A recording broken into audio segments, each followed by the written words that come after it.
As China's economic growth slows, people are looking for the next big driver of growth, and India seems to fit the bill.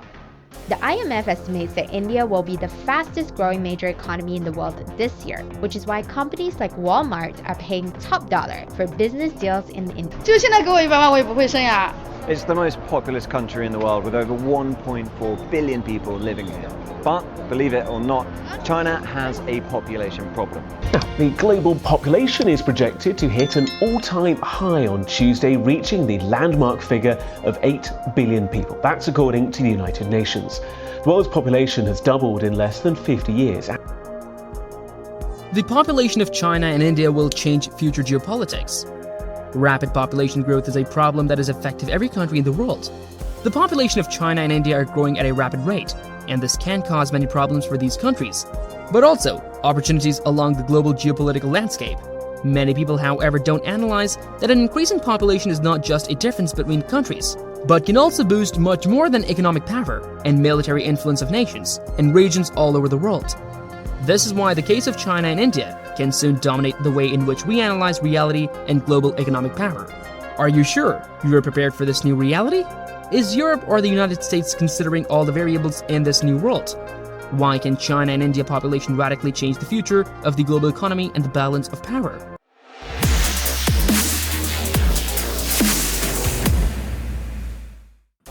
Hello everyone, welcome back to Edge Capitalism. We analyze how power and value is created in the world. Today's video is about the role of two very big economies in the world.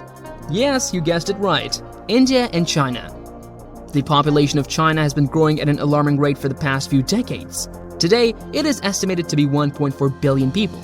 This number is expected to grow by 300 million people by 2050, which means that the Chinese government will need to take drastic measures in order to maintain this growth rate. Currently, China does not have any plans for a universal healthcare system. There is no government-run insurance for the entirety of their population, and there is little to no research on how this could happen. But the traditional healthcare system has been so successful in addressing issues of health and disease. The Chinese government is currently focusing on implementing a social healthcare system that would be paid by employers.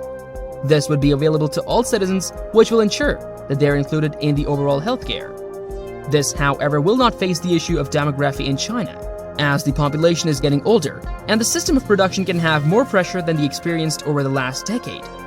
The population of India has also been steadily increasing over the past few decades and now stands at 1.3 billion people, with an estimated growth rate of 10 million more by 2030 and 20 million more by 2030. In the past, Indian population growth was largely due to high fertility rates, but now it is primarily due to net immigration. The rate of natural increase in the state of Kerala has dropped from 12% before 1986 to less than 1% now. India's fertility rate declined steadily throughout this period and reached a low point at 2.2 births per woman in 2005 to 2006. This is below the level for replacement of children within a generation, and with this decline, India's population stabilized. The median age of the Indian population increased from 24 years in 2001 to 2011 to 26.6 years in 2011 to 2100. With a projected 74% rise in the proportion of 0 to 6-year-olds and a 10% fall in the share of children 7 to 12 years old. The elderly, aged 40 plus, may comprise as much as 19% of India's population by 2100. Number 2. Growing middle class. In the past few decades, the middle class has grown exponentially in China and India. The middle class is defined as those who have enough money to purchase consumer goods and services that are generally considered to be more expensive than basic necessities. Chinese and Indian middle classes are growing at a rapid rate, with most of the growth in China being concentrated in the coastal regions. It is estimated that by 2030, over 50% of the China's population will be middle class. This means that there will be a huge increase in demand for consumer goods and services, which will have a ripple effect on other economies around the world. The middle class is considered to be the economic backbone of a society. It helps create and sustain the economy by spending money and creating demand for products that higher classes do not need and cannot afford. This income creates jobs for those in the middle class, which are generally more desirable than those in lower classes. Middle class people have enough money to purchase goods that are typically too expensive for lower classes, but not so expensive as to be unaffordable for higher classes. In India, the middle class is also growing rapidly. With one of the largest population in the world, the economy of India has been able, in the recent decades, to lift off millions of people from poverty, allowing them to have a higher income and a new social stratification. According to the World Bank, India's middle-class population is 35% of the country's total population and expected to grow at 6.6% per year.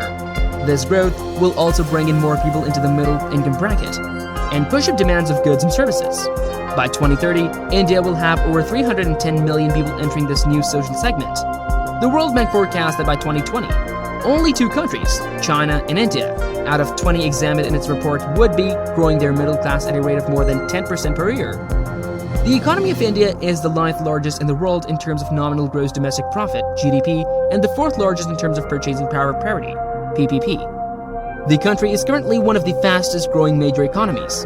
Despite its small population, it has a high GDP per capita and is second only to China when ranked by purchasing power parity. Number 3. Technological growth and development. In the past decade, India has seen an exponential growth in technological development. With the help of new technologies and innovations, India has been able to make its way into the global market. From a country that was once primarily agricultural, the Indian economy has transformed into one that is now dominated by technology. India's economic growth is being propelled by its IT and IT-enabled services sector, which employs about 2 million people. The country also ranks among the top 10 countries in terms of research and development expenditure. The country has also become a hub for semiconductor manufacturing, with more than 230 companies operating in India's Silicon Valley, Bangalore. China, on the other hand, is a powerhouse when it comes to technology and innovation, with more than 700 million internet users and over 600 million mobile phone users. China's rapid adoption of new technologies, such as artificial intelligence AI, big data, cloud computing, etc., have led to an unprecedented level of innovation across all sectors of society. Can India and China dominate the world? The weight of Chinese and Indian political power is a hot topic in the media. With the 2 countries growing economically and politically, it is natural to wonder if they will dominate the world. There are many factors that come into play when discussing whether India and China can dominate the world.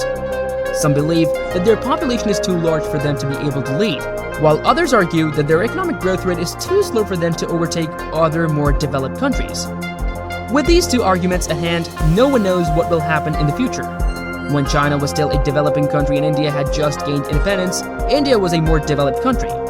Because of this, India has the ability to grow further than China. There are many factors that come into play when discussing whether India and China can dominate the world. The truth, however, is that the increasing and already very big population of the 2 countries can soon help them to become the major economic powers in the world. Moreover, the Western Hemisphere has experienced over the last decades a sharp decline in their own population. Also, the most big waves of immigration experience on the planet have moved to Europe and the United States, making these 2 regions the biggest receptor of population that, despite their interest in being part of these economies, do not have the economic preparation, much less the cultural background to integrate rapidly in the West. What does this mean for the future of the world? The world is changing, and the power is shifting. The Western world has been dominant in the past, but now we are seeing China and India rising to the forefront. This shift has a lot of implications for the future of our world. One implication is that China will be able to take more control over what happens on a global scale, since they're becoming more economically powerful and they have a growing population. With this power comes responsibility, and it remains to be seen if China will take on this responsibility or not. Over the recent years, the role of China in global politics has been very modest, as the country prefers to focus on economic relations rather than political alliances with the West. The economic power of the country, however, is increasingly gaining influence overall. India is in a similar path, being one of the economies with the fastest economic growth last year. Even after the COVID pandemic took the planet by surprise, India was able to grow up to 7% in the year 2021. This single factor demonstrated the resilience of the Indian economy and the increasing capacity of India to occupy soon a position of both political and economic power. According to a recent study, the combined GDP of India and China will rise from 23% in 2017 to 43% in 2100. The study projects that China's GDP will surpass that of the US in 2028, while India's GDP surpasses the US in 2046. By 2100, China's economy will nearly be twice as large as the Americas, and India's economy can be 4 times larger than America's. The study also predicts the US GDP share will be 12% by 2100, while Western Europe's GDP share will be 6%. Stronger trade ties with China, India, the United States, and some European countries are already feeling pressure from these changes as they lose market share to emerging economies. These are the global tectonic shifts of the future, and by now, it is more clear than ever that the center of global political power is moving to the east. That is it for today. I hope you liked this video. For more updates on this topic, like the video and subscribe to the channel. Remember, capitalism is about creating value, not money. See you all soon with more interesting information. Till then, see you.